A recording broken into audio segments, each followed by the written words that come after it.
အခုခေတ်မှာဆိုရင်အင်တာနက်မှာမီးလုံနေတာတွေဟာတောက်ဗီဒီယိုတွေကိုတွေ့ရတာတောင်ပန်လိုတောင်ဖြစ်နေပါပြီ။ဒါပေမဲ့မိုဘိုင်းဖုန်းတွေစပေါ်တော့ကလူတိုင်းရဲ့ဖုန်းထဲမှာရှိဘူးခဲ့တဲ့ဗီဒီယိုလေးတစ်ပုဒ်ကြောင်ပြန်ပြောရင်းနဲ့ငယ်ဘွားရဲ့ပြောစရာအချိန်လေးတွေကိုဒီဗီဒီယိုလေးကြည့်ပြီးပြန်သတိရလိုက်ရအောင်။ဒီနေ့လေးနေနော်ပုံချွဲပေးမယ်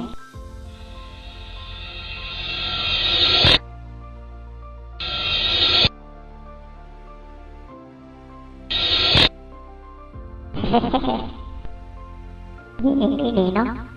ဒီဗီဒီယိုလေးရဲ့အတန်ကိုတွေးလိုက်တာနဲ့အသိကအကြောင်းလေးဖြတ်ကနေတတိယပြီးပြုံးနေကြလိမ့်မယ်လို့ထင်ပါတယ်။ငငယ်ကအထူးတစ်ဖြစ်20ကျော်ကျမတို့တွေဂျင်းထက်ခံလိုက်ရတာတွေကိုပြန်သတိရနေပြီလား။ဟုတ်ပါတယ်ဒီဗီဒီယိုကတော့2009ဝန်းကျင်လောက်ကအတော်လေး trend တစ်ခုဖြစ်ခဲ့တဲ့တရေပုံဆွဲပေးမယ်ဗီဒီယိုလေးပဲဖြစ်ပါတယ်။အယိုး6တရဲ့ဘိုက်ပူပူနဲ့တောင်ပန်တွေပါနေတဲ့ animation character တစ်ကောင်ဟာမော်ဆွမ်းတဲ့စုပ်တန်ရင်ပကြီးကားတစ်ချက်ကိုဖန်ဆင်းပြီးတကယ်ကြီးပဲပုံဆွဲပြီးတော့မလို့ထွက်လာတာပါ။ဗီဒီယိုကြည့်နေတဲ့သူတွေကလည်းတကယ်ဆွဲပြီးမယ်အထင်နဲ့ animation character ခိုင်းတဲ့အတိုင်းခေါင်းဆောင်ဆိုလိုက်ဆောင်နေ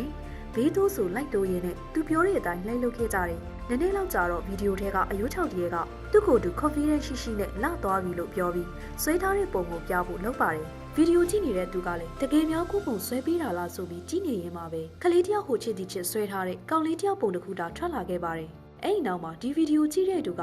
သူလက်စားခံလိုက်ရတာသိသွားပြီးငါပေါ်ကြီးလို့လည်းပြောခံရတဲ့အတွက်စိတ်မဆိုးတဲ့အပြင်အားလုံးရေမောပြောချင်ခဲ့ကြပါတယ်။ဒီလိုရေမိုးစရာကောင်းတဲ့ဗီဒီယိုရဲ့မူလဖန်တီးသူကမြန်မာပြည်ကတော့မဟုတ်ပါဘူးဘသူကဖန်တီးခဲ့လဲဆိုတာကိုအတိအကျမသိကြပေမဲ့2009ခုနှစ်လောက်ကနိုင်ငံခြား 3D အက်တအူရဲ့ animation သက်တစ်ခုမျှတာဖြစ်တယ်လို့သိရပါတယ်အဲ့ဒီနောက်ပိုင်းမှာဗီဒီယိုကိုမြန်မာတယောက်က voice over ပြန်လုပ်ပြီးမျှဝေခဲ့တာကြောင့်အခုလိုဗီဒီယိုပေါ်ပေါက်လာခဲ့ရတာပါ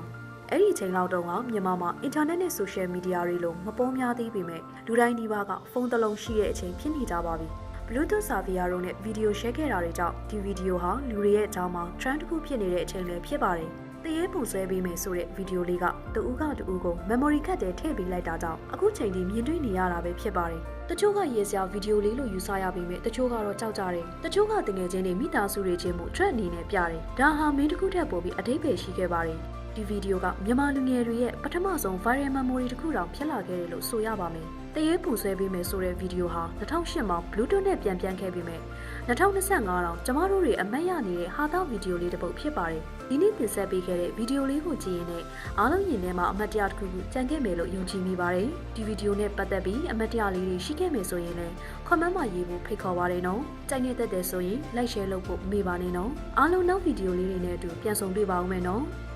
လာသွားတယ်ကြမယ်